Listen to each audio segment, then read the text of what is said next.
Imagine you're thousands of miles from home, maybe in a city where you don't speak the language, and bam, you suddenly need medical care. Or maybe you're actually planning to go abroad for some specialized treatment. It's happening more and more, this thing we call health tourism. But how do you possibly figure out who to trust? With your health, your life, in a place you don't know. It's a huge question, a really overwhelming one for a lot of people. Well, today we're taking a deep dive into exactly that, the absolutely critical role of international accreditation in health tourism. And we'll look at how organizations like TMOS International are, well, really setting the global standard. Our mission here is pretty clear. We want to pull out the key insights on why this accreditation isn't just, a nice to have thing. It's actually a profound strategic investment for healthcare providers. We'll explore how it really impacts patient trust and global market position. And we're doing this using the detailed sources we've gathered specifically on TMOS International. So let's unpack this. It is a fascinating landscape, isn't it? This idea of health tourism, people deliberately crossing borders for medical care, it's really surged. But like you said, with that growth comes this massive challenge, building trust, establishing credibility. Patients looking for care abroad, they're uniquely vulnerable, often far from family, maybe dealing with different languages, cultures. They have to rely, really rely, on the quality and safety promises of the provider they choose. And this is precisely where international accreditation comes in. It gives that formal, independent stamp of approval, validation of quality and safety. Yeah, and what's really compelling from our sources about TMOS International is how they've carved out their space here. Founded in Germany back in 2010, and they've grown incredibly fast from their base near Cologne. Now they have this truly global footprint, regional offices across 6 continents, and their core mission seems really clear. It's about empowering hospitals, clinics, even the medical travel coordinators to deliver really exceptional patient-centered care. And interestingly, not just for international patients, for domestic ones too. It's about raising standards generally. Okay, so they're clearly addressing a big need in this booming sector. But what really jumped out at me from the material is this phrase they use that accreditation is a strategic investment, not just a certificate. What does that actually mean, in practice for a hospital or clinic trying to succeed globally? How is it more than just a badge? That's a great question because strategic investment really hits the nail on the head. It's not a one-time thing like an audit you pass and forget. It's designed to foster continuous improvement within the organization, to support sustainable growth, and genuinely boost their visibility and credibility. Think about it in practical terms. Once a place gets accredited, they're listed in TMOS's international directories. And their partners' directories, too. Right, so more eyeballs on them. Exactly. And that exposure is huge. It makes it much easier for patients, obviously, but also for medical travel facilitators, even big insurance companies, to find them and, crucially, to trust them. Trust again. It keeps coming back to that. It does. And that visibility often leads directly to new partnerships, referrals, real growth. The sources spell out some very tangible benefits, too. Things like increasing revenue because processes are more efficient, improving patient care and safety, which is paramount, reducing risks and the costs associated with those risks, strengthening their brand reputation, and, fostering that deep patient trust and loyalty. It's really a whole system approach. So it's impacting the bottom line, patient safety, reputation. It really does sound strategic, not just compliance. But you mentioned global and holistic. How does TMOS actually manage that, applying standards across, say, a small dental clinic in one country and a giant hospital in another? Those seem worlds apart. Other accreditation bodies might just have a rigid checklist, right? What's the TMOS approach here? That's exactly where their core philosophy comes in. One size does not fit all. They really emphasize this. It's not a cookie-cutter model. They offer a pretty broad range of accreditation options, all specifically tailored to reflect the huge diversity in healthcare services and patient needs worldwide. So they accredit hospitals, yes, but also specialized clinics. Think dentistry, eye care, IVF, rehab centers, and even, as I mentioned, the medical travel coordinators themselves. Okay, so they recognize the specialization. Right. Because think about it, a generic standard applied to a highly specialized fertility clinic versus a general hospital. It might be irrelevant, or worse, could even stifle innovation for those niche providers. And they take this tailoring further with a 2-level system. There's quality accreditation, which covers the fundamental standards for high-quality care. That's the base. Then, for organizations wanting to push further, there's excellence accreditation. That includes all the quality stuff, but adds comprehensive protocols specifically for international patient care. So you can build up, start with quality, aim for excellence. Exactly. It allows for growth and development. Oh, and just a quick note for listeners maybe in the EU, due to some local regulations, assessed organizations might get an assessed organization certificate instead of accreditation. Yeah. But the key thing is the assessment methodology, the standards. They are identical. Same high bar, just slightly different terminology in some places. Okay, that's good clarification. That tiered approach makes a lot of sense. And you mentioned the foundations of their programs. 3 pillars: international best practices, scientific rigor, and practical experience. Those sound good, but how do they actually translate into real benefits for the patient walking in the door or the doctor providing care? Right. They're not just buzzwords. They're designed very intentionally. The goal is to improve clinical outcomes measurably, to optimize business performance, make things run smoother, more efficiently, and maybe most importantly, to elevate the entire patient experience. It's about blending the latest solid research with practical real-world application, learned from assessing hundreds of organizations globally. It's that specific blend that allows organizations to genuinely transform how they operate. And just to underline their own commitment to this, the sources point out that TMOS itself is accredited by ISQA EEA. Now, for anyone not familiar, that's the International Society for Quality and Healthcare External Evaluation Association. It's basically the accreditor for the accreditors, the gold standard. Exactly. So TMOS holding that accreditation means they're held to the absolute highest global standards in their own processes. That really speaks volumes about their integrity, doesn't it? It absolutely does. It validates their own quality commitment. Which kind of brings us to the question. Beyond those pillars and their own accreditation, what really makes TMOS stand out? What's their unique selling proposition, if you like? Well, the sources list several specific advantages. First off, transparency and fairness in pricing.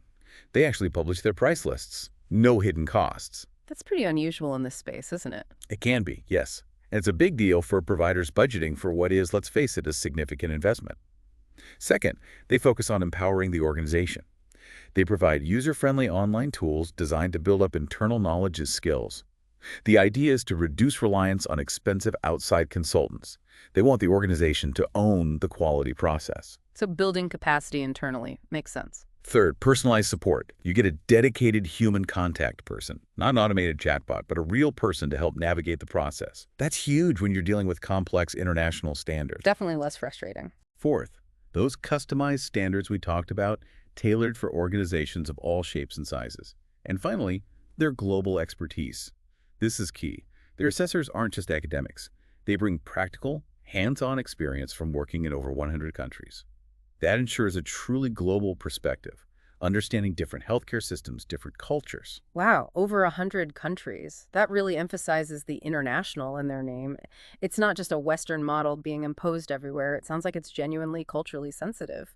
So, okay, let's talk about the standards themselves. What's their main purpose, and how do they keep them up to date? Medicine changes so fast. Great question. The core purpose is really to neutrally assess, evaluate, and validate the quality of both the medical services and the non-clinical aspects. It's about finding areas for improvement, yes, but also about optimizing everything to create a seamless, continuous patient care experience.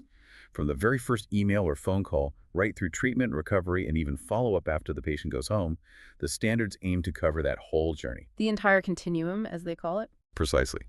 And it's definitely not static.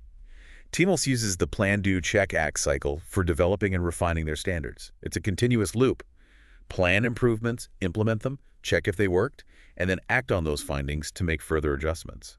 It never really stops. So they're constantly learning and evolving. Exactly. And they incorporate international guidelines from major bodies, think WHO, CDC, ECDC in Europe, even sustainability goals from the UN where they apply to healthcare. It broadens the scope way beyond just the purely clinical. Plus, they've specifically added standards for things like telemedicine and teleconsultation, reflecting how medicine is practiced today. Keeping up with the times. Absolutely. And they actively use feedback from customers and the healthcare organizations and their own assessors to revise and improve the standards regularly. It's a living set of guidelines. That sounds incredibly thorough, covering the whole patient journey, keeping pace with technology and global best practice. But let's connect this back to the organization itself. How does going through this TMOS process actually change things on the ground, for the different people working there? Who really benefits inside the hospital or clinic? Right. It's not just about a certificate on the wall. It really permeates the organization. For CEOs, it's a tool to genuinely transform systems, processes, even the culture. The idea is that organizations emerge stronger clinically, financially, operationally. It sets them up for sustainable growth. So big picture strategy for the CEO. Exactly. Then for chief medical officers, CMOs, it provides a framework and tools to actively improve quality and patient outcomes. It helps reduce errors. And it pushes for data-driven decisions, collaborating with team of assessors to build better, safer clinical systems. Okay, focused on the clinical core. What about quality managers? For chief quality officers, CQOs, it's incredibly valuable. It gives clear guidance on what data they should be measuring, how to collect and analyze it effectively, and crucially, how to use that data to drive positive, measurable change. It helps them really lead the quality improvement efforts.